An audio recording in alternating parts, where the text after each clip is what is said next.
Hello everyone, Helen Blunden here at Activate Learn on Twitter. It is time for another book review, and this time I'm not holding the book out simply because it was an audiobook. I had been looking for an audiobook to see me through my morning walks, and this weekend I thought I'm just going to spend hours upon hours just getting through the books I needed to get through. And so I'm a member of my local library, and as part of my local library, I have membership to what's known as BorrowBox, which is a site that has a whole heap of different audiobooks and ebooks. So I was looking for a short book just to get me through my morning walks, and I came across Elizabeth Strout's My Name is Lucy Barton. Now, you may have heard of this book. You may even have heard of the author. The author is a well-known American novelist. She was also a Pulitzer Prize winner for one of her books. I think it was Olivia Kittredge. Now, I don't know Elizabeth Strout. I have not read any of her books. It was completely new to me. The only reason I chose this book was simply because it was 4 hours and 30 minutes. I know, a bit short for me, but you know, sometimes you just need books to tide you over.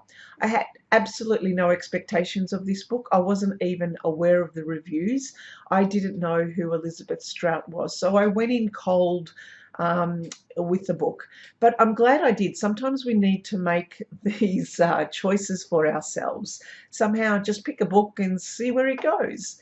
Now, this book has various themes through it, but the general gist of it is we find out about Lucy Barton. Lucy comes down with this infection that we don't, well, it's not about the infection. Anyway, she's in hospital for some weeks, and her mother comes to visit her. Now, she's had somewhat of an estranged relationship with her mother, and in fact, throughout her mum's stay, it is really just a dialogue between her mother and herself, a very calm dialogue that we find out more about Lucy's life. And Lucy Barton says that this is the story of her life. It's not the story of her marriage. It's not the story of the men who know life, but just the story of her life. And what we come out with it was glimpses of her childhood and her background. And she came from a very impoverished, a very poor, destitute background. They didn't have television. They didn't have newspapers or books. So you can imagine kind of like the background that she came from. But Lucy loved to read, and she loved when she was at school, she picked up the book and she opened up a book and immersed herself into the story, and that's when she realized she wanted to become a writer. But she fought these really difficult feelings of her destitute background, her poor background, and how everyone in the town, and even, you know, she didn't have any friends simply because of the way she looked, the way she dressed, and the way, I guess, being from a small town, how people talk.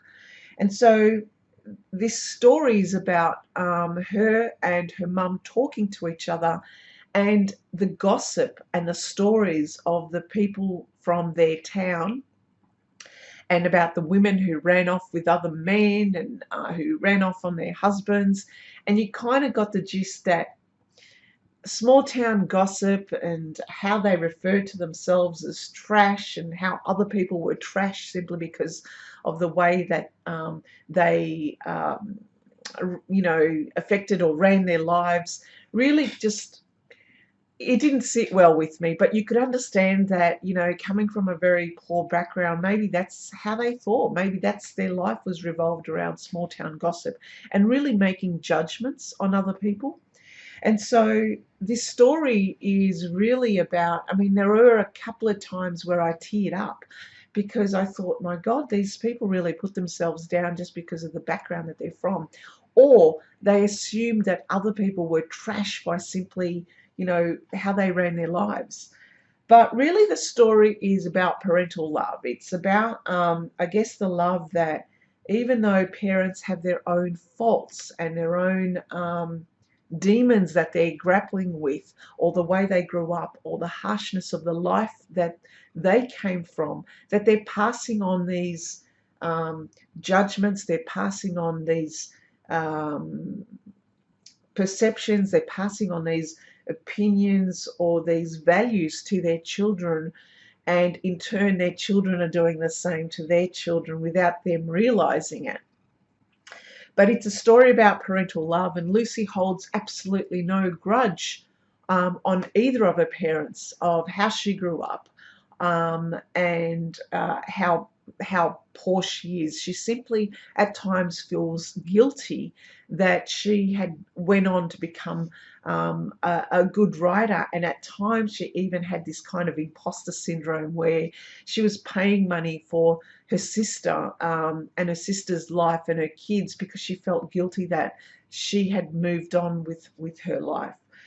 Look, we also find out stories about her husband, her two husbands, but the husbands and the father and even her brother just kind of make an appearance. So, if you're someone who's looking for a book that goes in deep and actually reveals some really horrible secrets of the past, and people are hurt, this book is not for you.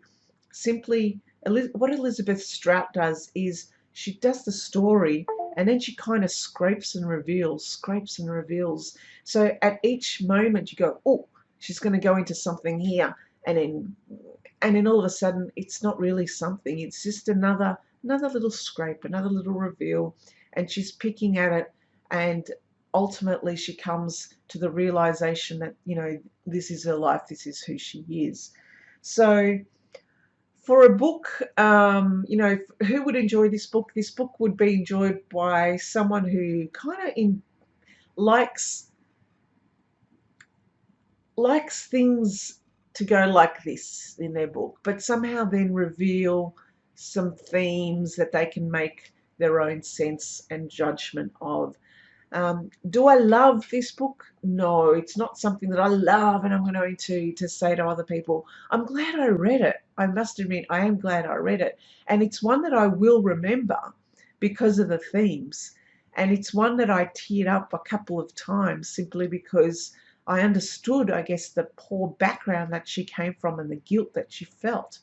And also how her parents' limitations, she didn't hold any judgment on her parents and how they grew up.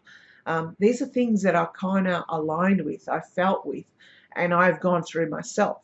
So I would recommend this book. I would recommend this book. So Elizabeth Strout's My Name is Lucy Barton. It's one for you, whether it's an audio book or whether it's a physical book, doesn't really matter. Okay then.